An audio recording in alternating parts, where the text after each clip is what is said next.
بسم اللہ الرحمن الرحیم۔ السلام علیکم دوستو،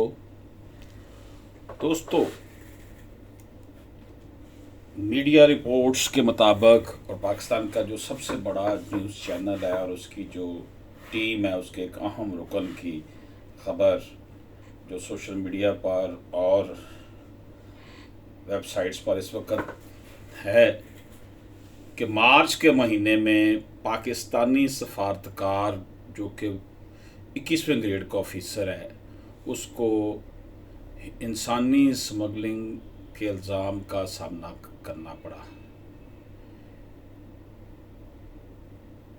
اس سرکاری افسر کے خلاف یہ شکایت سابق سرکاری ملازم نے کی جو خود ویزا کا کام کرتے ہیں۔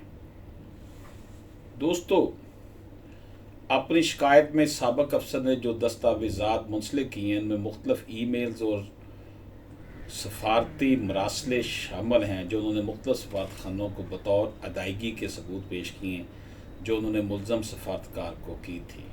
دوستو، یہ اسکینڈل 21 گریڈ کے افسر ڈاکٹر اسرار حسین کے گرد گھومتا ہے اور جس وقت ان کے خلاف شکایت موصول ہوئی اس وقت وہ ایڈیشنل سیکریٹری یورپ تھے۔ دوستو،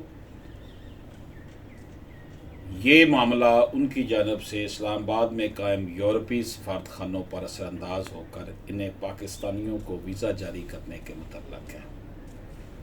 دوستو، انہوں نے کم از کم 11 افراد کو اسپین بھجوایا۔ اس سے قبل وہ چیک ریپبلک میں پاکستانی سفیر بھی رہ چکی اور وہاں بھی ان کی ساکھ اچھی نہیں تھی۔ جو مدعی ہیں اس میں جو یہ ایشو لے کر آئے ہیں، طارق جاوید خان نے یہ معاملہ اس وقت شروع کیا جب اسرار حسین چیک ریپبلک میں تھے۔ وہ بتاتے ہیں کہ اسرار حسین نے انہیں پیشکش کی کہ وہ انہیں اٹلی، چیک ریپبلک، اسپین، پولینڈ اور جنوبی کوریا کا سیاحتی، ملازمتی اور رہائشی ویزا دلوانے میں مدد کر سکتے ہیں۔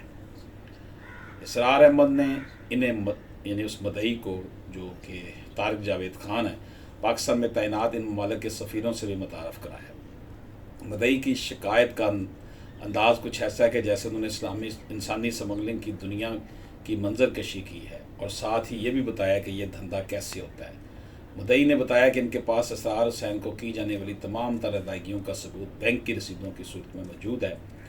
طارق جاوید خان نے جو دی نیوز انٹرنیشنل اخبار ہے اس کے جو نیوز کے شعبے کے ہیڈ ہیں عمر چیمہ صاحب، ان کو کچھ شواہد دکھائے ہیں جو عمر چیمہ نے اپنی رپورٹ میں سوشل میڈیا پر شیئر کی ہیں۔ اس کے علاوہ طارق جاوید خان نے بتایا کہ ان کے پاس ویڈیو، وائس نوٹس اور ٹیکسٹ میسیجز بھی ہیں جو انہوں نے اسرار حسین کے ساتھ بات چیت کرتے ہوئے محفوظ کیے تھے۔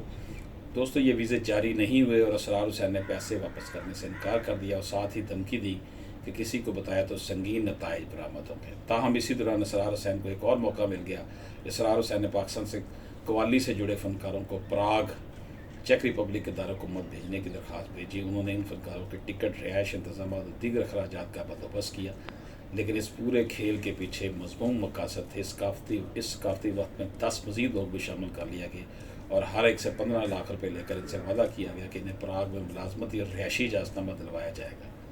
اسرار حسین نے اپنا وعدہ پورا نہیں کیا اور ان لوگوں کو پراگ میں بحیثیت پناہ گزین لینے کے لیے درخواست دینا پڑی، عزم لینی پڑی۔